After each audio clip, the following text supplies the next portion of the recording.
thrill racing are guaranteed. But when the checker flag falls, who will claim the win?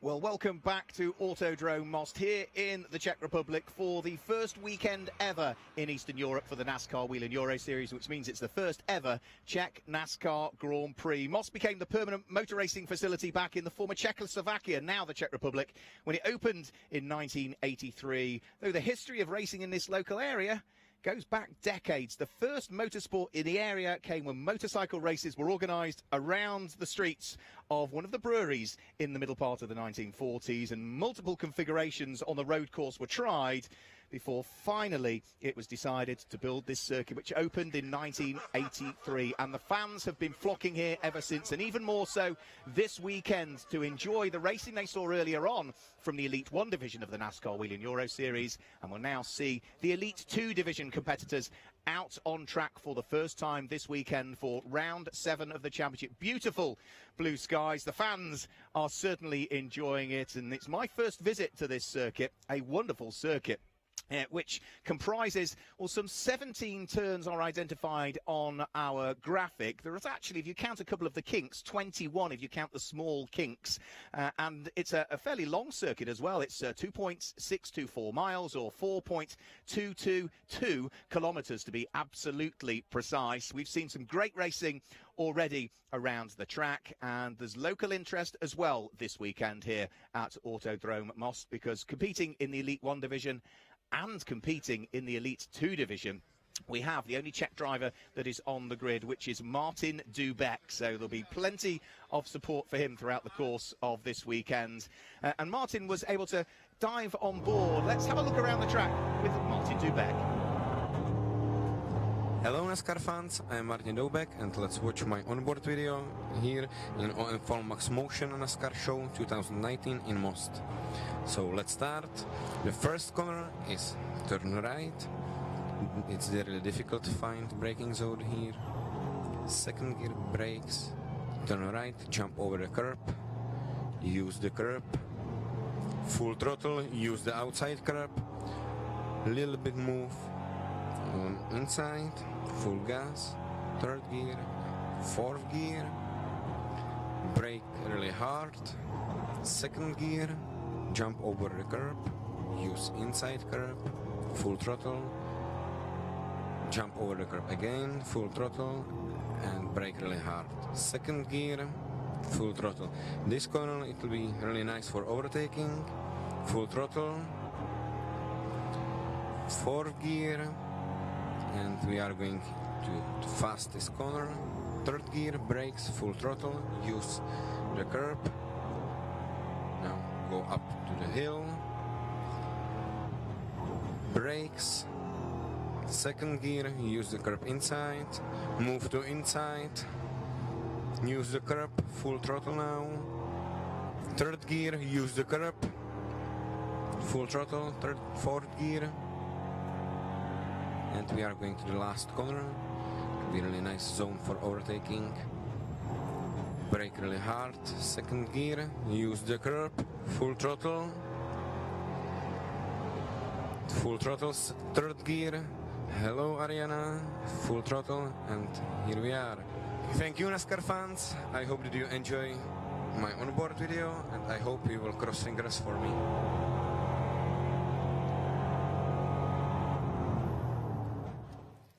So a fantastic insight of what it's like to drive one of these Euro NASCAR V8 engined machines around Autodrome Most. And the driver that's sitting to my left at the moment knows exactly about that. He joined me in the commentary box at Hockenheim last year. He was out racing in the Elite 1 division race earlier on. Alexander Graf joins me for this race. Welcome along, Alexander. Warm conditions in the commentary box, warm conditions in the car, I would imagine, in your race. Yeah, thank you so much for having me here, and it's been a pleasure to be here at Most, the Autodrome in Czech Republic, which is a really good circuit and a really, really good weather, and it's freaking hot.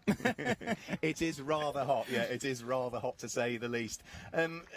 Your race, you know, we saw, we'll talk about Elite 2 in a moment. The cars will be heading out onto the grid very shortly. But your race, you were involved in some good battles there. I saw you fighting away with Francisco Cini. Gianmarco Ercoli managed to catch you as well. You were in the thick of the action. Yeah, we had a really good race, actually. I was starting a little bit in the back. I started P13, which was not so good. I would like to be in the Super Bowl, but we didn't manage to be there.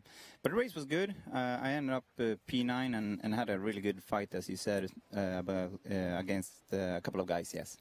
You returned for your second season this year in the NASCAR Wheel and Euro Series. You were a one-car team last year. You're a two-car team this year. Yep. Does that make things better because you've then got two lots of data and drivers to feed from, or does that make things harder because from an engineering point of view and a race preparation point of view, you've got double the work? Yeah, of course. It's to double the work, of course. But I think that we can learn more things than we did last year. We have more guys that have more input in everything. So I think it's better to be a two-car team than a single-car team. But this race was maybe sometimes in the race I would like to have another driver in front of me than my teammate.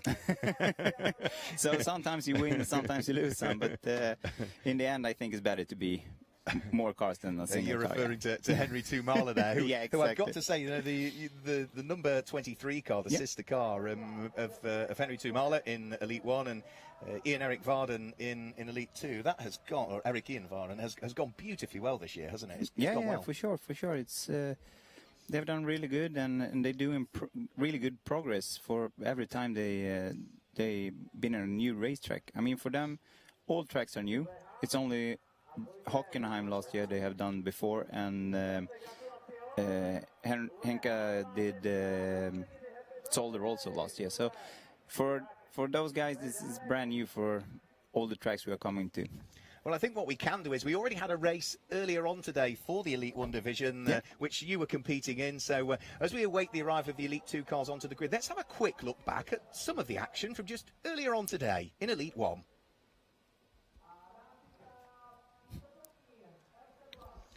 Well, as the cars headed down towards turn number 1, it was a clean start for Loris Hazemans. Nicola Rocca slotted himself through into second place, and Stinis Longines at the wheel of the sister car was in third.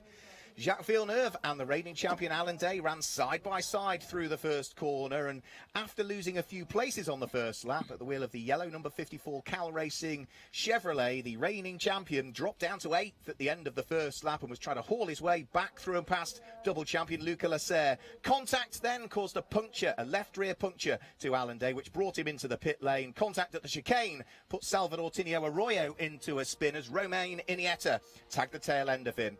Then there was more damage to the number 54 Cal Racing car. It shed its bumper, and for the second time in the race, Alan Day headed back into the pit lane. Number 12, Francisco Cini, was under pressure from Alexander Graf, who sits to my left-hand side, but Graf himself was getting caught by Gianmarco Ercoli, the former Elite 2 champion. As the race wore on, tyres became an issue in the warm temperatures. We saw a few drivers locking their brakes in a heavy braking area in towards the chicane. And the battles continued down towards the bottom of the top 6 as well. Luca Lasser under enormous pressure from Sebastian Bleeky-Molen, having his best run in the championship so far. The rookie with huge amounts of experience, but largely in front-wheel drive cars rather than the rear-wheel drive V8s. He managed to try and sneak his way through and past Luca Lasser, as Lasser, one of many drivers, made a mistake heading in towards turn number 1 and turn number 2, the new chicane that was installed some years ago here at Autodrome Most. And for our race leader, it was all going to plan, and then all went terribly wrong for Loris Hazemans. The engine blew as he was heading into the braking area at turn number 1, brought instant retirement for the man who was surely on for his second win in the NASCAR Wheel and Euro Series, and a rather dejected Dutchman stepped away from the Hendricks Motorsport Ford into retirement. A small fire was dealt with by the officials. The oil on the circuit brought out the safety car, and as a result of there being so much oil on the track, it was decided rather than finish under green, white, checkered, we would finish under the safety car. So Nicola Rocca came through to grab the race victory, his 4th ever victory in the NASCAR Wheel and Euro Series. He headed towards victory lane and enjoyed the celebrations. It was a fantastic start to our racing weekend here at Circuit Most, and after all of that action in Elite One, looking back at the highlights, there was a lot going on. Yeah, it was a lot going on. I mean, we missed the thing that after Loris blew his engine up, we had a situation where I gained 3 positions, but I was not able to have them because of the rules. We need to switch back if the safety car is going out. So I was up at 6, and then I ended up P9. So quite happy with that. Unfortunately, the likes of Luca Lasser lost the podium because of that, because other cars were on the oil, had to shortcut the chicane because they were on the oil, which means that those that took the chicane gained places. But yeah, as you suggested, we go back to the lap before the incident and the reordering. Yeah, it cost you. It cost Luca Lasser a podium, which was hugely unfortunate. You look at Elite 2 this year, you know, the car that is scheduled to start on pole position, I'm just going to hang around because the camera is going to come round, and if we look towards pole position, where the number 1 is there, that could be empty, that slot, because that is the car that we've just seen have the engine failure in the hands of Loris Hazemans. Hendricks Motorsport have been working flat out to try and get Giorgio Maggi, the championship leader, on the grid, and we'll wait and see as to whether he is indeed going to make it. So we'll keep our fingers crossed that's the case. Nicola Rocca, the first ever win at the Most Autodrome. How do you feel? Man, it feels so good. It feels really good, honestly. First of all, I'm really sorry for Loris because it was a really tough race. I pushed so hard, and I guess he was pushing so hard as well. And it's such a shame that he finished that way, because I thought that I could have catch him, and then at that point it would have been better for the fans as a battle between us. But you know what? That's motorsport, and you gotta embrace it. So right now, I'm over the moon. So happy. Thanks to everyone. Pole position for tomorrow. So it feels great. It feels great. All right, your race winner, Nicola Rocca. So that was the reaction from Nicola Rocca after winning that race under safety car. And there was a smile on his face, so he was happy with the points, but he was very much a sportsman there. So, you know. Of course. Of course you can be happy for a victory. You need to be that. I mean, but it's sportsmanship to actually almost give the win to Loris, because he did a... Oh, look, there was the car. They've made it nice out. I mean, job. That is teamwork. That is teamwork. I know the feeling. We had the same last year with De Flandre in our car, so all the best to the guys in Hendricks Motorsport. They have done a tremendous good job. So you would never know, would you, that there were issues with that number 50 car just a matter of hours ago. Even before we just came into the commentary box, Alexander, I wandered down to Hendricks Motorsport and spoke briefly to Giorgio Maggi. Remember, he is the championship leader coming into this one, only by 4 points, and said to him, are you going to make the grid? And he said, I really don't know, Mark. I just don't know. It was so touch and go, but to turn the car around and replace the engine in the time they've had, wow. Yeah, it's really good, and I mean it is his first pole position, so who didn't want to have him on the first position? And if you're Giorgio Maggi at the moment, you know, under the instructions of the team, you come out of the pit lane, you drive for the first lap around this track, not at great speed because it's coming up onto the grid, but you will be watching all of the gauges, you'll be watching the oil pressures, you'll be watching the temperatures, because that is your installation lap, isn't it? Of course, yeah, it is. And you need to feel that everything is good, even if you can't go flat out. You need to see that everything is working, that the gauges are having all the temperatures that they need to have, and you don't want to see the red light. You certainly do not. You'll be listening for noises, you'll be looking for vibrations, you'll be feeling everything, making sure that it goes neatly into the gears, because of course they'll have to have disassembled all of the transmission to fit the engine. So it's an exploratory lap, isn't it? Yeah, it is. So there is, I mean, for me, we talk about the Scandinavians that are here. Lasse Sorensen, the outside of the front row of the grid. What a staggering individual he is, really. It's only his 5th NASCAR race, so he's competed already in 4 NASCAR races. He's won 3 of them, and 1 of them from the back of the grid. Yeah, it was so good race in Brands Hatch for him, and I was watching it, and I didn't think...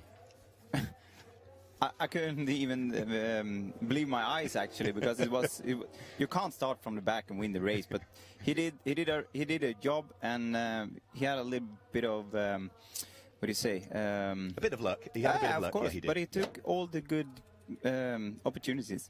Let's just guide you through the grid then. Number 50, Giorgio Maggi for Hendrix Motorsport on pole. Alongside is number 66, Lassie Sorensen for Deck Sweat DF1. Row 2 of the grid, 24, the American Andre Castro for PK Car Sport in the car that won the race earlier on in the hands of Nicolo Rocca. And alongside is number 7, which is going to be Martin Tubeck. Of course, he is the sole Czech representative we've got on the grid. Row 3 of the grid, Advait Dioda for Cal Racing, and number 11, Vittorio Garelli, who swaps over to PK Car Sport this weekend. The 4th row of the grid, number 2, Jesse Vartinen, another Scandinavian, alongside the Italian, number 9, Alessandro Brigatti. And then row 5 of the grid, 98, Eric Dodonka, another driver that's competing in both Elite 1 and Elite 2 in these hugely hot conditions. It has for company number 8, Nicolas Risitano. And the 6th row of the grid, which brings us to all of the cars that got through to Superpole, number 27, Pierluigi Veronesi, and alongside Veronesi is number 99, Justin Kuntz. The 13th position on the grid, row number 7, Nave Tala, number 12, alongside number 48, Myatt Snyder. First weekend, the American has not got through to Superpole, so he'll be hoping for better things. And then just to guide you through the rest of the grid, on the 8th row of the grid, number 77, your car that you were driving earlier on, Freddie Hemberg, and 33, Ben Creanor, 69, Michael Bleaky-Molan, and 23, Ian-Eric Varden. The penultimate row of the grid, 88, Eric Clement, and number 1, Thomas Krasinas, another car that had engine issues in qualifying, and it's taken Alex Caffey Racing a bit longer to get that car out, so we didn't see the car out in the Elite 1 race. And the final row of the grid is number 70, Mirko Schultes, and 54, Ariana Cassoli. So that gives you the grids. There were a few surprises in there. For me, to see the number 48 Racing Engineering Ford of Myatt Snyder down in 14th position, not making Superpole, was a surprise for me. Yeah, for me too. I thought that they had a little bit more speed in the 48 car, and also Myatt had done a good job so long in the season, and I thought that they could manage to be in the Superpole.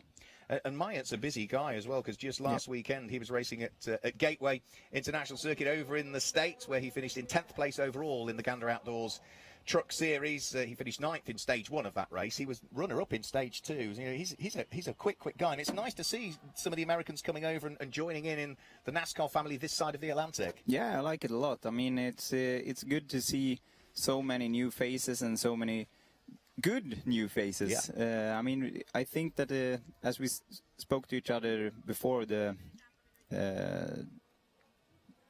live streaming was on, we talk about, I think that the championship this year is even harder than last year.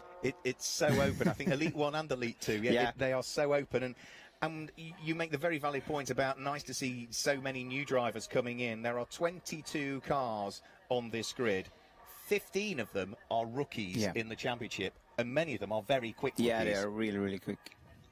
Because what we did have, if memory serves me correctly, qualifying at Brands Hatch, Andre Castro, he qualified on pole in a quicker time than the Elite 1 qualifying session. Yeah, that's the first time ever. It's insane. But I think, of course, Brands Hatch is giving you a better opportunity because it's a shorter track. We just have 10 minutes in Elite 1, and everyone is going on new tires, and maybe the teams did a little bit better job to adapt themselves with the tire pressure and the temperature, which gives a little bit advantage for the Elite 2 drivers. But it was really good. Can I ask you a question? You don't have to give me the honest answer. Of course, for this weekend, you get 4 brand new General tyres. The other 4 are carried over from a previous race. You look at the weather forecast, it's due to be even hotter tomorrow. Tyres are surely this weekend, you're going to have to manage those tyres and not overdrive the car and drive to the pace that you know that there isn't going to be a big drop-off. Yeah. It's going to be tough to get the tyres to manage the whole race tomorrow because the temperature and also there is a long distance. I mean, the lap is going to be 17 laps, and it's also that you have the temperature. So it's going to be hard to let them stay, and you need to think about it the first race and also the second race for this event. So there we go at the front of the grid, the girls holding up Autodrome Most, round 7, Elite 2, as the grid is cleared. The words have been uttered so that we can get the drivers to start their engines. And remember, for the Elite 2 division, it's a slightly shorter race for them. It was 17 laps for Elite 1. It's only 14 for Elite 2 because, of course, they get the extra 10 minutes qualifying. They also don't have to hang around on the grid as long as you guys do they? No. You look at the Scandinavian interest. You know, we've got some very strong championships in Scandinavia with the likes of V8 Thunder cars and the Camaro Cup. You know, so the sort of the embedded V8 culture of Americana is there. It's great to see. You know, not just you, but now so many other Scandinavians coming and joining in, whether they be Swedes, Danish, Finns, etc. Yeah, thank you. It started when we in Memphis Racing started in Euro NASCAR, because then the interest for this championship was so much bigger back home, and I know a couple of drivers from Sweden that wanted to come and join us, and I know there is guys from Finland that is looking at this series for next year. So I think we'll bring more Scandinavian to the championship next year, and I hope we can bring some new cool faces. Actually, it would be nice if we could bring the championship to Scandinavia as well, wouldn't it? I would love to. I mean, we have a couple of good racetracks in Finland and in Sweden, also in Denmark, which could spice this thing up a little bit more. Well, let's hope so. It's not for us to decide, but it would be nice, wouldn't it? And also, you know, the Elite 2 drivers, whilst they don't have as long on the grid, in Elite 1, you also get the fans onto the grid, so you get the chance to interact with them as well. That must be good fun. I mean, it's... I love to be in Elite 1 with all the fans and all the autograph sessions, and to be the first driver to start the race weekend with the races, and also so it's fantastic. I mean, this is the first time here, and we had so great audience. Well, it all started on Thursday. I wasn't here. I flew out Friday morning, but on Thursday you got to drive your race cars on the local roads into the town centre to interact with everybody. That's so cool. That's so cool. I saw your video. Yeah, and I ride shotgun back home with Freddie in the car. That was so cool. Everyone was waving flags and the hands and everything. So it's so cool to be here and to have that opportunity to drive the cars through the town. So. And that's what NASCAR is all about. Doesn't matter whether it's here in Europe or the other side of the Atlantic with all of the various series. We're all part of the NASCAR family. It's pure racing. It's all about bringing motorsport to the fans and the families and engaging with them. Yeah, for sure. My dad was at Hockenheim the first time last year, and he was the first thing he said to everyone in the organization was, "This is so family atmosphere." Yeah. It's great, and they're here in their thousands. The roads were all bunged up at 10 o'clock this morning with people trying to get in, and it's only the first day. It's going to be even busier, and sadly even hotter tomorrow. We only say that because we're sat in a rather warm commentary box with a fan, but all it's doing is blowing around warm air at the moment. It's not. Is it cooler than in the car in here? It's a little bit cooler here than in the car, but it's. You haven't got a race suit on and a helmet. Yeah. So then, Giorgio Maggi, remember, the number 50 car, the Hendricks Motorsport Ford that starts from pole position, is in the hands of the championship leader. He's had one win so far this year. That came at the first round that we had at Circuit Ricardo Tormo in Valencia. But more importantly, remember, that car is only on its second lap. It did an out lap from the pit lane, this rolling green flag lap with a new engine inside it. They've had no chance to test it really up through the rev range to check that everything is good. Fingers crossed. Hendricks are such a fantastic team, as all of them. But if he looks to driver's left, there is that deck swept number 66 machine in the hands of Lasse Sorensen. He has won 3 of the last 4 races. He has won 3 of the 4 races in which he's competed. The only one he didn't win was at Franciacorta in race number 2, where he finished in 3rd position. So he's the man that's got the momentum, isn't he, coming into this weekend? Yeah, he has the pace, and he's the man to beat, even if Maggi is starting in pole position. But we are not supposed to cheer on someone right now. But anyway, I think that the Hendricks Motorsport with Maggi in the pole position and who has a new engine, they could be a fairy tale story. Watch out for Andre Castro on row number 2. The American was struggling with an arm injury. It's his shifting arm, it's his right arm at Brands Hatch. He said to me earlier on, it's got even worse actually. He's really struggling with it. They've had to put something to cradle his arm to stop it getting worse. Some tape. Yeah, and alongside him is Martin Dubeck. Wouldn't it be a fantastic thing if the number 7 car finished on the podium at his home NASCAR Grand Prix? Sure. We will find out in 17 laps time. Buckle up, everybody. We're about to go green for the first time this weekend for the Elite 2 division of the NASCAR Wheel and Euro Series. The green flag flies. It's a good start by Giorgio Maggi, who's already being bump drafted almost by Andre Castro up towards turn number 1. You actually can't see Castro. He's so far alongside the pole sitter Giorgio Maggi. They head up towards turn number 1. Giorgio Maggi leads the pack. Lasse Sorensen slots himself through into second place. They're all treading very gingerly through the tight first couple of corners, but Sorensen comes out in second place still. All over the grass and all over the curbs is Eric de Donker, who's tumbled down through the field by the look of things, but through that first tight section, a bit like the Monza chicane, as we saw in Elite 1, everybody got through. Yeah. So it is Giorgio Maggi that leads the pack. We're now into the sweeping part of the circuit up towards turn number 10. Everybody has been saying that getting off 10 is so important to carry the momentum through 11 and 12. And the fastest corner that we've got, which is turn number 13, the next of the right-handers that they'll come up to, the top 3 getting away. Yeah, they are building up a little bit of pace to Martin Dubeck, but we'll see. Maybe he have done a different strategy to manage to get the tires to come into the window a little bit later on in the race, but it looks like Maggi is going to put up a good pace in the beginning, maybe try to get us momentum and space from Sorensen.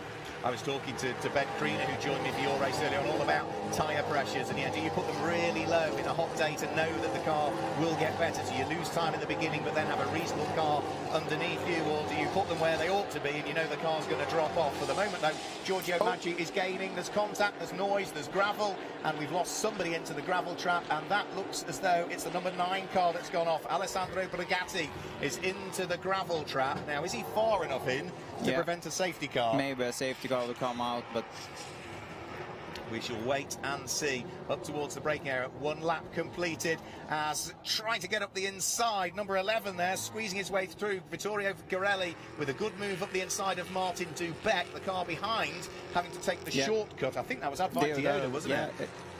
So that was the Cal Racing car that Mauro Trioni drives in Elite 1, and for Advait Dioda, 3rd in the championship, a mistake early doors there. Yeah, he managed to keep his position even if he needs to go through the escape road. Yeah, so he just about, I don't think he really gained any advantage either, but yeah, he will I tried that last day. It wasn't so good to take that escape road. It was too many turns.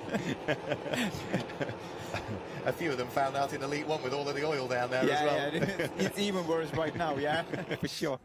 So there is Giorgio Maggi looking to try and pull away. Lasse Sorensen trying to stick with him.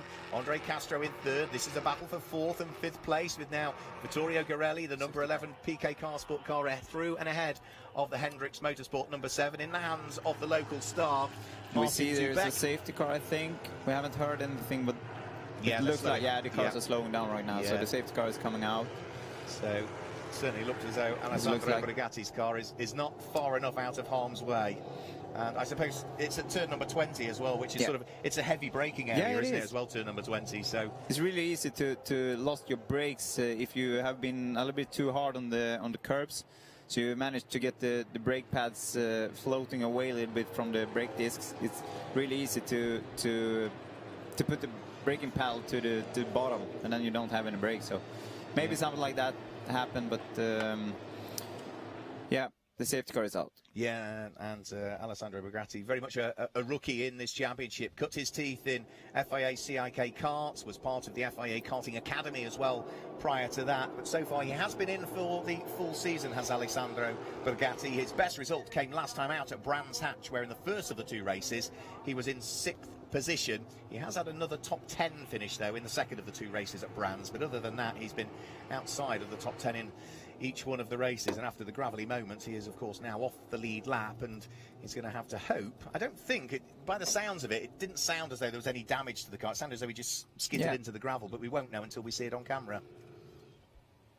It looks as though, what have you got? Jesse Vartianen, so the Alex Caffey he's number there 2. too. Oh, he is, yes. Right. Right, and there is contact, right, yes.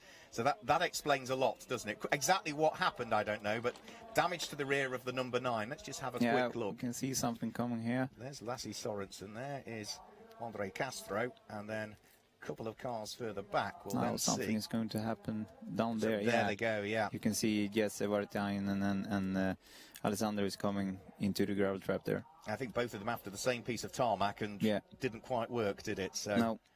a fair amount of damage, but superficial damage to the number 9.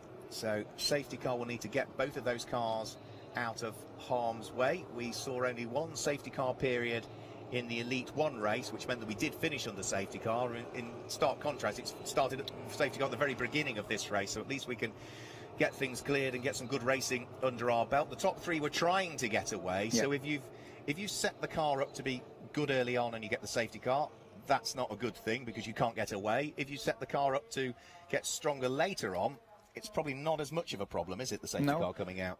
No, it's not, but maybe you have tried to get the car to be good too much in the end, so you don't get the advantage.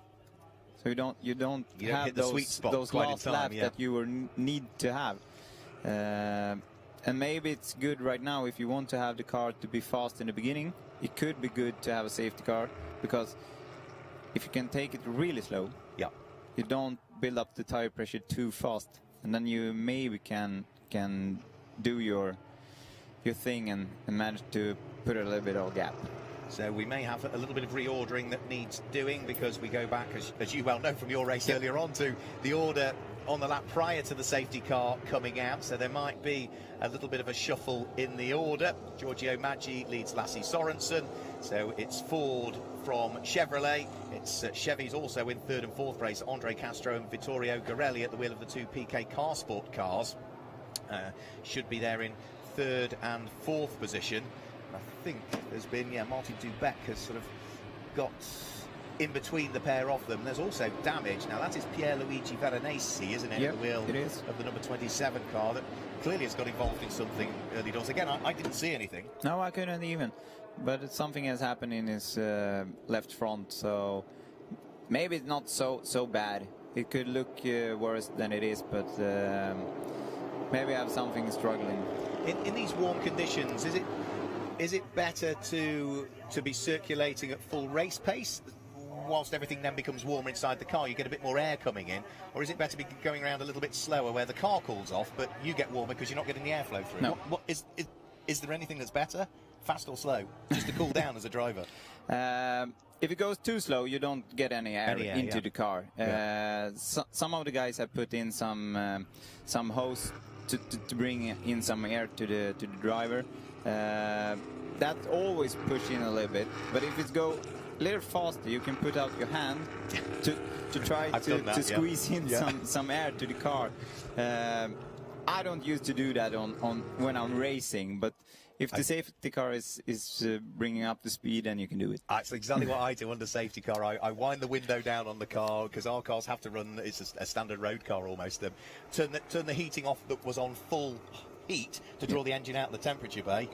Turn it onto cold, put my hand out the window and try and cool off. So it looks as though, recovery of cars happening. We've got one of the questions has come in off the internet, Alexander, and the question is, please keep them coming in as well. How, you were talking about we're setting the car up to be good at the end. How exactly do you set the car up to be good at the end of a race? Yeah, it's often the tire pressure. You try to manage to have a car that is a little bit faster in the end instead of the beginning. So it's often the tire pressure you try to work with. Because there's a temperature parameter and a tire pressure parameter where the tire works better. And if you start with a lower pressure, it means that the tire eventually gets up to that pressure in the sweet spot. If you start with a higher pressure, the tire and pressure builds too much and goes beyond the sweet spot. It's trying to get that middle ground, isn't it? I hope that gives the answer on the question. Okay, and other questions coming in as well. Are there any oval tracks in the series? Yes, there is. And in 2 weeks' time, we are there. We are at Venray in the Netherlands. Last year, we visited Tours in France for the very short oval that we've had there, and have raced that several times in the NASCAR Wheel and Euro series. But it's nice to return to Venray. And we're talking before we went live on the stream. And that's another circuit that for Memphis Racing and you is a brand new circuit. So you're sort of having to have quite a steep learning curve in 2 weeks' time in the Netherlands. Yeah, for sure, and I don't think we have so much to go on from last year when we were Tours racing, because the oval in Tours was a really small track, a really short. So when we're going to Venray, it's going to be a big oval, which is nothing we have done before in the whole team actually. So it's going to be really interesting to be there and to see if we have some aces in the sleeve, but I don't think so right now. But it's going to be really interesting. You never know. You just never know until you get there. Fingers crossed we'll get the weather as well. If it's half as good as it is this weekend, we're in for a good weekend at Venray. And I suppose, you know, it's a different format. We usually see a race for Elite 1 and a Elite 2 on a Saturday, and the same on the Sunday. At Venray, Elite 2 have just one single race on the Saturday. You have one long race on the Sunday. What is it? 100 laps, is it? Yeah, 100 laps. And I have heard that people are going to be really exhausted after 50 laps there. So looking forward and hope the heat is going to be there too. But no, actually, I think I have got some good inputs from people who are at this racetrack, who has some experience from Venray. So I hope we can manage to learn some things from them and put it on Venray. Well, let's hope so, because on the Sunday it's a really busy day for you, because you have sort of the practice in the morning, you have qualifying, and then you have the race. So it's a busy day, as it is for Elite 2 on the Saturday. Yeah, for sure. Another question that's coming in, and I actually don't know the answer to it because I've not looked at the paperwork. The fastest times that are set in today's race give us the grid for tomorrow's race. So your fastest lap time from race earlier on today, where does that put you on the starting grid for tomorrow? It's put me in P6 tomorrow. So that's not bad. No, that's good. You're pleased with that? Yeah, thank you. It's really good. I mean, we started P13, and I had a fight almost the whole race, and even I managed to put in a lap that was so good that I can start P6 tomorrow. And if you look at the Elite 1 race from today, you see a lot of things can happen. So I hope the same for me tomorrow. And I suppose that's a strategy that some of these Elite 2 drivers will be employing in this race. If they're stuck up behind somebody, they won't just keep behind them. They'll drop back on some laps so that they can then really push, get the quick lap time in, ready for tomorrow, and then start to attack to try and get the position in this race. For sure. You can. I saw that on the recap from our race, that Alan Day was out, he got a puncture, maybe he was into the pit box, get a new set of rear tires, and then he tried to push on for a good lap time for tomorrow. But then we saw his rear end with the rear wing was flowing off the car, so maybe he was not able to put in a good lap for tomorrow. But that's good with the series. You can, even if you lost the race today, you can be in the race tomorrow. That's it. Yeah, it doesn't ruin the whole weekend, does exactly. it? Get a lap time in. If you go off on the first lap, not so good. But if you get at least a half decent lap time in, and I suppose the other thing is that the points go all the way down as well, don't they? The points go down to 40th position. So even Alan Day today, with 24 cars was it on the grid? Even if you finished in 24th place, that's still 13 championship points. Yeah. And you need to score points in every race. It's always the case. Doesn't matter whether we're looking at the NASCAR Wheel and Euro Series, where you've cut your teeth in V8 Thunder cars and the Camaro Cup. Consistency is what wins you championships. Yeah, for sure. So one more lap at least behind the safety car. We could certainly see that Alessandro Bragatti's car had been dragged out of the gravel and moved from turn number 20 up towards almost the entrance to turn number 21, where the pit entry is. Quite what is happening at the moment to Jesse Vartianen's car, we will wait and see. Also in the pit lane, well spotted, Alexander Graf, is the sister car to that as well. So the second of the two Alex Caffey Motorsport Fords is in the pit lane as well. Now that is the car that also had its engine changed as well after qualifying, and that one has headed into the pit lane, hasn't it? Yeah, look like something is wrong with it because they haven't managed to do any kind of laps. So let's hope that Alex Caffey Motorsport have a substantively better day tomorrow, because it's been a tough day for them. Certainly this race has been tough for them because both of their cars at the moment are not circulating.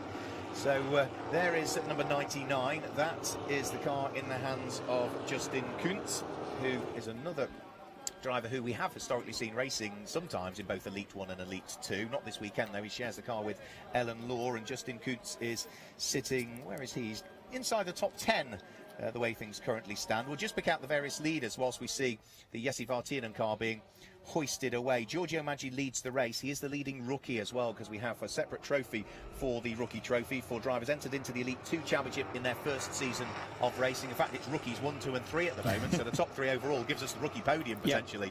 Giorgio Maggi, Lasse Sorensen and Andre Castro. Case in point, me saying lots of rookies, lots of quick rookies. Yeah, lots of really good rookies. And down in, something like 15th position, Michael Bleekie-Molen will be the leading Legend Trophy driver. Now, the Legend Trophy drivers, if you're not familiar with them, bit of debris on the track we need to sort out first, are for bronze-graded drivers, 40 years plus at the beginning of the season that enter the Elite 2 Championship. So he is leading that at the moment, and if he were to hang on to it, that would be his second win of the season in the Legend Trophy. And it's nice to see, you know, Michael Bleekie-Molen and the Bleekie-Molen family join this championship. They've been around motorsport crumbs for some years, to say the least. Michael is the oldest driver we've got in the championship as well, 69 years of age, but experience all the way, isn't it, when it comes to these things? Yeah, it's good. And I mean, look at yesterday when the free practices, it was so good from the Bleekie-Molen family. They managed to be in the top for the both practices, even Elite 1 and Elite 2. So the experience pay off. It does, yeah, and we'll see whether he can hang on to it. I think a few of you were also commenting on social media and on YouTube. Cone Guy, we saw Cone Guy at the Tour last year. You're giggling at the mention of Cone Guy here in the commentary box. And is Cone Guy going to be back for Venray? Some of you are asking. We don't know at the moment. We don't know. We need to call him. Yeah, we need to find him and call him. I think we locked him in a cupboard after the tour last year. Girl. No, it would be great to see Cone Guy back. We need to talk to his agent, don't we? See if we can have him.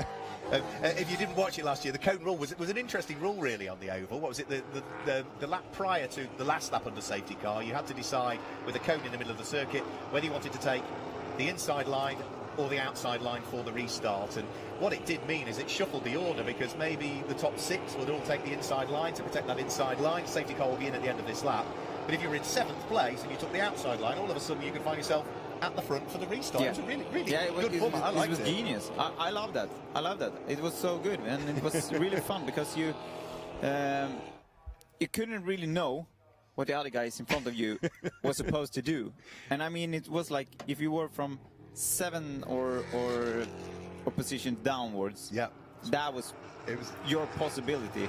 If you were like P6, then it was no idea to go on the outside. Actually, it was worth the gamble, the roll of the dice. Yeah, the roll of the dice. So we'll keep you posted on that, but it would be good to see that back out there. But it's out of our hands. Safety car will be in this lap, so you can see everybody now getting side by side, door handle to door handle with the car to your left or your right, bumper to bumper with the car ahead and behind as well, and you do not break out of those 2 lines until you cross the start-finish line. So the green flag might wave, but you've still got to stay in those 2 lines until you cross the start-finish line. And I think that message, certainly this year, has got through to all of the drivers. Yeah, it looks so much better this year, and it's much more restricted all the way through.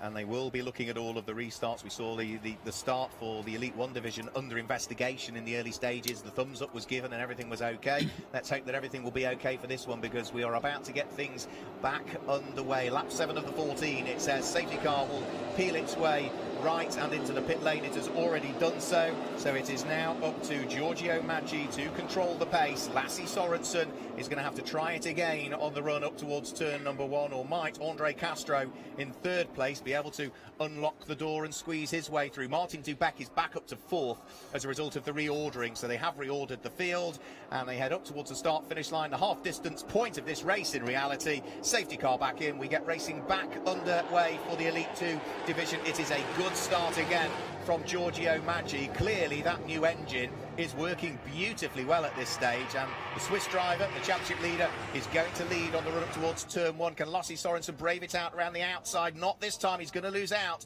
to Andre Castro, who for PK Car Sport again got a very good start, and the American is up into 2nd. Sorensen has been compromised through that corner. There's more contact further back. There's another car that has gone into the gravel trap.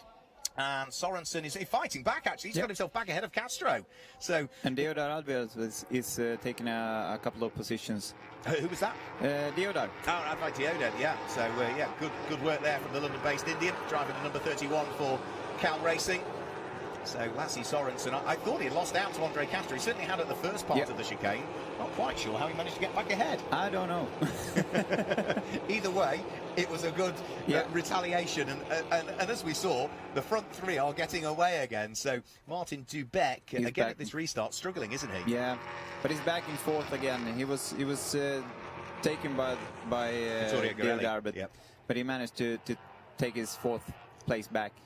So, I think you're right. I think Dubeck's car may well be sorted out to try and work his way back up through the order. So maybe that car has been set up subtly differently.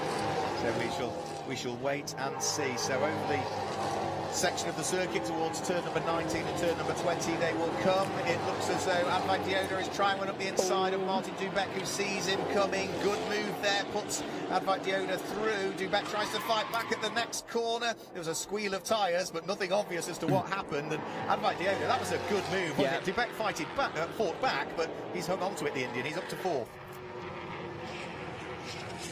Down the straight, Martin Dubeck under pressure from number 99, Justin Kuntz on the brakes. Is Kuntz going to squeeze his way through? He's up the inside line. It's all going to be tight. Oh, not quite. But good driving from everybody, so they didn't bump into each other there. And Justin Kuntz himself is under pressure from one of the race winners from Valencia, Nicolas Rititano, at the wheel of number 8 car. Good fight, that one. It's really good. It's really good. Locked brakes. Looks like Ariana was spinning around a little bit there. Right, so that will be the sister Cal Racing car to this number 31 car of Advite Deodar, who is under pressure from the Czech at his home NASCAR Grand Prix. Martin Dubeck. They turn their way out of the hairpin. They're on the lead three. Now, the three guys are taking advantage for the fighting back. They are. They're evenly matched as well, aren't they, at this stage? So, Giorgio Maggi, I mean, I can't speak highly enough of Hendricks as a team, purely by what they've done to even get that car on the grid. It's really good, it's really good. So there is the number 24 car of Andre Castro.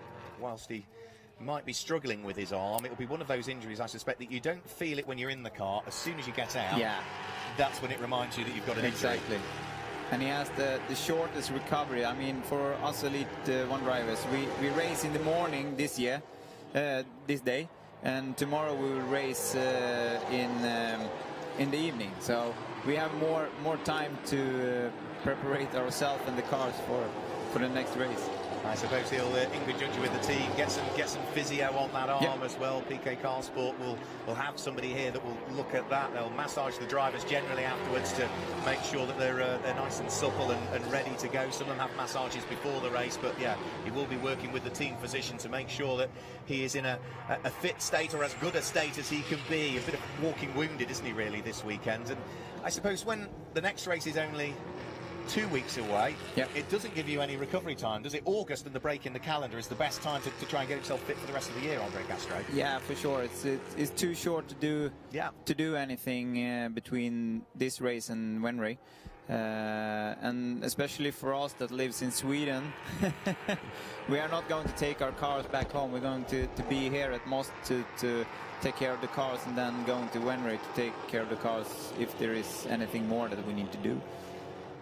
And for some of the teams as well, certainly Hendricks and the car that's leading, Giorgio Maggi, in just a week's time, 2 weeks' time, he'll be heading to the Goodwood Festival of Speed as the prize for Hendricks leading the team's championship at the halfway point of the season. Giorgio Maggi will be going to race up the hill at Goodwood. That's a fantastic prize, isn't it, for a young driver? I'm jealous, for sure.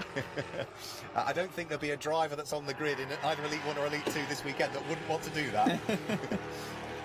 So yeah, that's the prize for being the leader of the team's championship at this point of the season. Giorgio Maggi leads this race as well. We are concentrating on what to find further back. The top three still together. Here comes Advite Deodar for Cal Racing. His Chevrolet SS sitting there in fourth position, but under pressure from the Ford of Martin Dubeck from Hendricks that sits behind. Then it is Justin Kuntz ahead of Nicolas Rititano, and then Vittorio Gorelli, who has switched from Racers Motorsport to PK's Car Sport for this weekend, and he's actually behind what would have been one of his former teammates at the moment. Can he squeeze his way through? He's got the inside line and takes the place away. Yep. Looked like he's going fast into the first corner, but he made it. Yeah. That was a good move. Anchored it up. I was listening to earlier on the braking points that some of the drivers were talking about for turn number 1 there. Considering the terminal speed you're carrying, Yep. they're very late on the brakes at that point. Yeah, it is. It is. I mean, you're passing 150 meters and then you brake, so it's really late. And in a car with no driver aids at all, no traction control, no ABS, it's a difficult car to drive as well. Yeah, yeah. Physical car, particularly in these warm conditions. Yeah, it's you in the car and it's really hot inside there, so you need to adapt everything to be as good as it's possible be. Manage to take care of the tires for a race tomorrow, and as you said, you have no kind of driver aids. Driving, exactly. Sliding the car around there, missing the apex in the lead of the race was Giorgio Maggi. That was turn number 16 where he missed the apex. So Lasse Sorensen will see that. There are waved yellow flags on the approach towards turn number 20. So one of the overtaking opportunities is not available at the moment. Can't exactly see what's bringing about those yellow flags, but it certainly looks as though the gap first to second had been closing. On this lap though, Giorgio Maggi looks as though he potentially is on for the fastest lap of the race. He did that last time through, 1 minute 42.2, but yeah, this time through it's actually Lasse Sorensen that sets the fastest lap of the race, 1:42.490. The fight is on for the lead. Yeah, it is. It's really good, and we missed out, but Justin Kuntz have overtaken Martin Dumbek on that lap, but you can see that Lasse Sorensen is putting some pressure onto Giorgio Maggi, and maybe they have done the homework that they want to be a little bit faster in the end of the race, even if this race is going to be a short race, because the green flag was waving on lap 7 or something like that. Yeah. So it's going to be a short one, but we'll see if Maggi is holding on to this. Has he got enough? He's got enough for the moment. Out of turn number 10 up towards a small kick, turn number 11, then they flick left at turn number 12 before the braking area and the fastest corner on the circuit, turn number 13. It might be tighter than some of the other corners, but you've built the momentum by that point. 2 for the lead of the race. Giorgio Maggi, once a race winner so far this year. In second position, Lasse Sorensen, 3 times a race winner so far this year. And again, Giorgio Maggi looking as though he's neat and tidy and potentially on for his best lap of the race, but potentially on for the fastest lap of the race is the car that we knew would come on strong towards the end of it. Number 7, Martin Dumbek. Yeah. May well be on for the fastest lap of the race this time through. So the lead 2 getting away. It doesn't look as though Andre Castro in third place has got anything to offer at this stage. He's really fallen away, hasn't he, from the leading pair, and I think is settling in for a podium potentially. Alfa Dioda in 4th, Justin Kuntz in 5th place, Martin Dumbek in 6th place. Is the number 7 car going to post the fastest lap of the race? Lap number 12 of the 14, as in towards the braking area for turn number 1 and turn number 2 come the leading pair. Does Dumbek set the fastest lap of the race? No, he doesn't. He just misses out actually on that lap, but Giorgio Maggi at the moment potentially on for win number 2, and there's just a lap and a bit to go, so can he do it, considering they've only just changed the engine in this car? Yep. Wow, what a performance. It's really good from the Hendricks, and I'm a little bit wondering if it's possible to put on some good laps, because we have the yellow flag in the end of the track, but we'll see. I mean, if it's yellow all the time, you sometimes you need to put in some good laps, so you Let's have a quick look round through the kink up towards turn number 13. They will work their way now. The gap first to second has come down by another 1/10 of a second or so. We've lost another car out on circuit, and it is one of your cars, I fear. Yeah. Ian Eric Varden has gone missing somewhere, hasn't he, on that And lap? also Nava Taylor is in the pit, it looks like, on the screen here. Yeah, so we've lost the fifth, and into the pit lane comes the Israeli, Avitala, who was just recently graduated over in America. Still those waved yellow flags there at turn number 19, so potentially one of the overtaking opportunities is still not available, but it looks as though it is going to be on to what will be lap number 14 this time through. Giorgio Maggi, the championship leader, is he going to grab his second win in the NASCAR Wheel and Euro Series? There's only 3 drivers on the grid this weekend that have won a previous race in the Elite 2 division that are still racing in it. Giorgio Maggi, Lasse Sorensen and Nicholas Risitano, but Maggi made a small mistake there, didn't he? Can see he's under pressure right now from Lasse Sorensen, so it's going to be a really interesting last couple of laps we're going to see here. Yeah, he just snatched the brake there, which meant that he lost the apex at the first part of the chicane, which meant that he was slower through the second part. The Dane is coming, Lasse Sorensen for Dexwet TF1. And is there anything that Giorgio Maggi can do about it? For the moment, he's hanging on. Up towards turn number 10 they will come. Sorensen takes a wider line in to try and get more momentum on the exit. And he's onto it, and you can see Maggi is going a little bit shorter into the corners to try to do a little bit harder for Sorensen to pass him.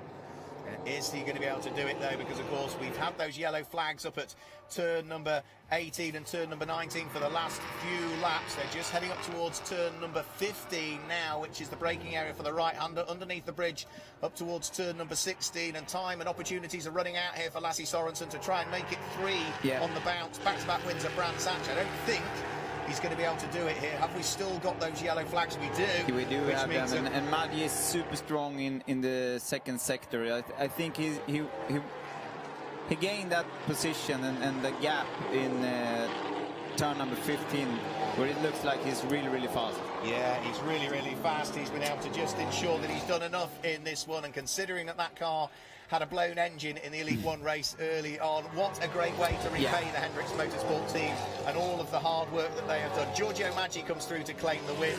Lasse Sorensen in second place. Andre Castro, despite the injury, in third position. Advek Diodar's going to finish in fourth place. Justin Kuntz ran wide at the very final corner, caused damage to the front end of his car, but he will come through and finish in fifth position. And Martin Dubeck at his home NASCAR Grand Prix finishes in sixth place. Rookies first, second and third, and the leading driver in the Legend Trophy in the end for those 40 years and over that are in this championship. Eric de Donker, the Belgian driver, claiming the victory.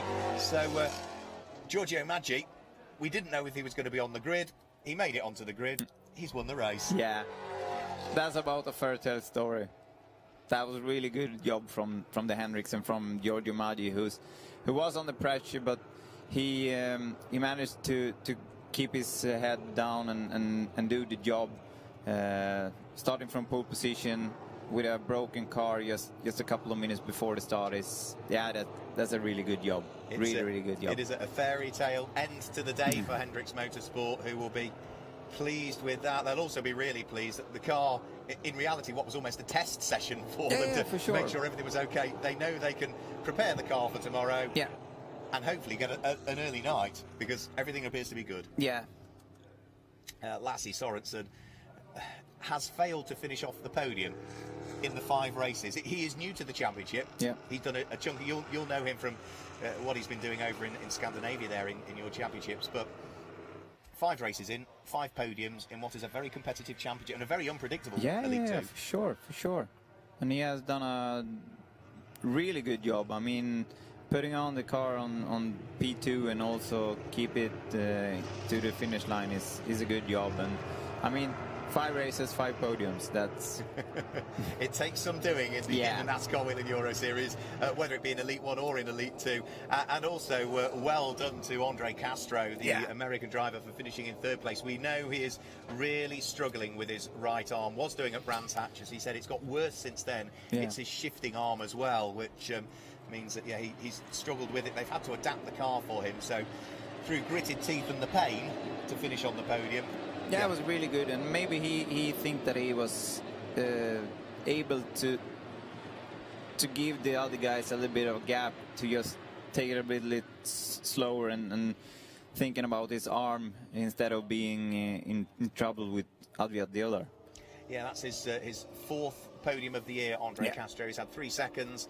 That's a 3rd place for him, and Advek Diodar just misses out at the wheel of that yellow Cal Racing Chevrolet SS on another podium for him. So unfortunately it's just 1 podium this season for Advek Diodar, but again, consistency. There is your car, front puncture. It's a front puncture, yeah, for Ian Eric Varden, who has been very, very quick in the Legend Trophy this Yeah. year, but he's missed out. But it does mean it's a first win in the Legend Trophy for Eric de Doncker. Just to confirm the results then, number 50, Giorgio Maggi for Hendricks Motorsport and his Ford claim their second win of the season. And in second place, it is number 66 for Dexwet Racing, the Chevy of Lasse Sorensen. It's another Chevy in third place, number 24, Andre Castro for PK Car Sport. And it's another Chevy in fourth place, which was Advait Dioda.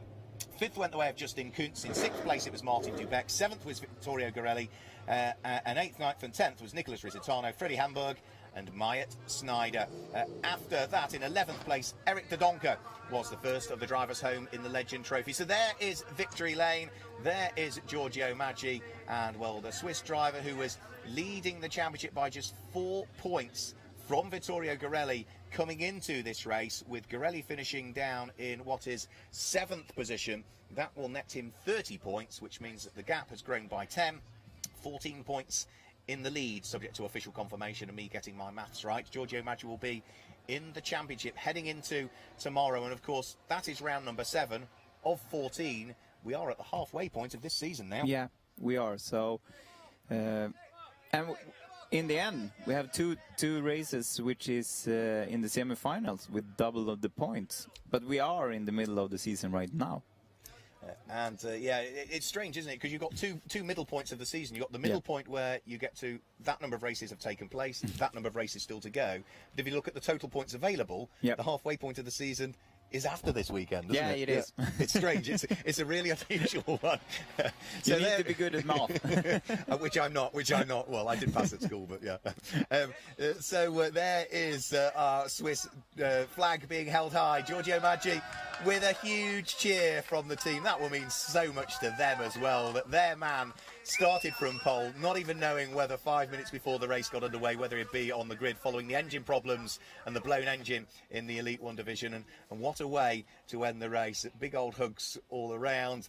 We will grab some reaction from Giorgio Maggi very, very shortly as well. And remember, we will also be posting short clips on social media as well, certainly with the top 3 as well. So with not just Giorgio Maggi, with Lasse Sorensen and with Andre Castro. We'll also catch up with our Legend Trophy winner, which is Eric de Doncker. So out of the car is already our race winner. Off comes the crash helmet, the mandatory head and neck support, the HANS device as it's known. Out come the earbuds as well, which give him all of that information that's coming from the spotters, who here at Autodrome Most can only see half of the circuit. And the fans, I think, have enjoyed what they've seen so far this weekend from the NASCAR Wheel and Euro Series. Lots still going on off circuit to keep them entertained, and more support races will be coming up. So, careful, the helmet almost fell on the ground there. That would not be good. No. But winner's hat is on. Was. Commentator's curse strikes there. Off comes the winner's hat. Giorgio Maggi pops it back on, and hopefully in a few moments' time we can grab a word with him. It is his second win in the NASCAR Wheel and Euro Series after a win at round 1 of the championship. Well, it's a win at round 7 of the championship as well. He's grabbed a drink, so let's hand downstairs to Victory Lane. Giorgio Maggi is about to have a chat with Andre. Giorgio Maggi, what a story. After the engine failure in the Elite 1, now you are the winner of the Elite 2 race. How do you feel? Yeah, after the tragic with Loris, the guys managed just to pull it in a minute. And it ran, although not completely perfect. Although it was a miracle, because that's one reason I love these guys, because nobody asked a question, can we make it? Just did it, and it worked out. So, what were your feelings 1 hour before the race? It was not clear if you can start or not. What were your feelings? It was very mixed. I know I'm working with professionals and I can do it, but still it's a hell of a lot of work to do. And it was a little bit mixed. All right, it's your second win in the Elite 2 and you're still the championship leader. What's on now? Yeah, pretty happy. It was extremely hot in the car, especially the pedals. My feet are burning. Yeah, I'm really happy, because I was really worried that the car may not have run the first race today. So, it's a big relief, especially after I had some problems with the throttle during the race. And Sørensen catched up a few times pretty quick again, because I had those problems. And yeah, it was very, very stressful. All right, thank you very much, Giorgio Maggi, your Elite 2 winner. Fantastic to hear from Giorgio Maggi there in victory lane for what was a very exciting Elite 2 division race. They'll be back out tomorrow, but let's look at some of the action. When the lights went out, it was Giorgio Maggi who took up the lead of the race. Lasse Sorensen coming under pressure from Andre Castro on the first corner, but it was just going to be the Dane that came out ahead of the American, who was there in third place. Eric Dodonka ran rather wide coming out of the corner, the driver who ultimately came through to take the Legend Trophy win, but dropped down through the order as a result of the gravelly moment. As they came up towards the end of the early part of the race, round through the final couple of corners, contact and off and out of the race, we saw two cars go, one of which was Alessandro Brigatti, the other one was Jesse Vartinen. The incident between the pair brought out the safety car, while both of their cars were recovered from the gravel trap, and with not a great deal of damage to the Alex Caffey racing car. There was more work to be done for Alessandro Brigatti before tomorrow's race. The safety car came in. It was a good restart from Giorgio Maggi. And briefly through into second place was Andre Castro heading up towards turn number 1. But coming out of the corner, he struggled to get the power down. And Lasse Sorensen was instantly through to grab second place away, as offered into the gravel went Pierluigi Veronesi. So Sorensen was back up to second. Castro was down to third. And a great fight was going on for fourth place between Advait Deodar, Martin Dubeck, the number 99 car of Justin Kuntz, Nicolas Risitano, and the car of Vittorio Gorelli, who'd moved over to PK Carsport for this weekend. A front puncture saw Ian-Eric Varden out of a potential victory in the Legend Trophy, and Martin Dubeck, the only Czech driver in the field, the number 7 car, was under pressure. Vittorio Gorelli eventually managed to squeeze his way through and past Nicolas Risitano, and towards the end of the race, Giorgio Maggi, with the new engine underneath the bonnet of the number 50 Hendricks Motorsport Ford, seemed to be struggling, and it allowed Lasse Sorensen to close up in the early part of the lap. However, the key to the victory was the middle sector for the Swiss driver, and his number 50 Ford Mustang just opened up enough of a gap to hang on to his second victory of the 2019 season and bring the number 50 Hendricks Motorsport Ford into the victory lane. Delight for him, delight for the team, and of course it means at this halfway point of the season he leads the championship. So a fantastic race for Giorgio Maggi. Hendricks Motorsport, even to get the car to the finish, it would have felt like a win. To finish on the podium would have been an absolute delight, but to claim the win, they must be ecstatic, Alexander Graf. They must be, and I mean, even if they didn't grab the win in the first race, which looks like Laura's race, but there's a little bit of what do you say? They get a little bit back from the first race, and Giorgio did a fantastic job, and the Hendricks that make the race together and make the win was something to give back to the whole team. And yeah, they'll be really pleased with that. The podium celebrations will head there very shortly. The drivers will do. We won't be showing the podium celebrations. We will be cutting the stream very, very shortly. But what a start to the weekend for Giorgio Maggi and the Hendricks Motorsport crew. Thank you for joining me in the commentary box, Alexander. Sorry, it's a bit different to Hockenheim and rather warm, but thank you very much for joining me. Thank you for having me, and it was nice to be in the commentary box, even if it's quite hot. It is rather warm, but as you said, it's cooler than the car, so that's a good thing. So that's good enough. So there is Victory Lane. The podium presentations will not be on the stream, but we can catch up with the drivers on social media. But that's all for today from Autodrome Most. We will be back out tomorrow as well with more racing to come. Tune in tomorrow, 10 o'clock in the morning, Central European summertime. You set your alarms nice and early if you're watching in the States, 4 a.m. Eastern summertime. But from us here, all at Autodrome Most, thank you for joining us. We'll see you back here tomorrow for round 8 of the championship. Goodbye. Good morning and welcome to Autodromo di Franciacorta. For round 6 of the 2000. Welcome to Circuit Solder for the final round. The lights go out, the green flag flies.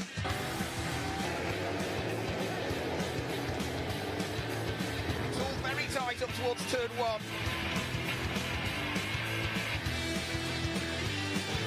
Oh, it's close and there's contact. They're side by side.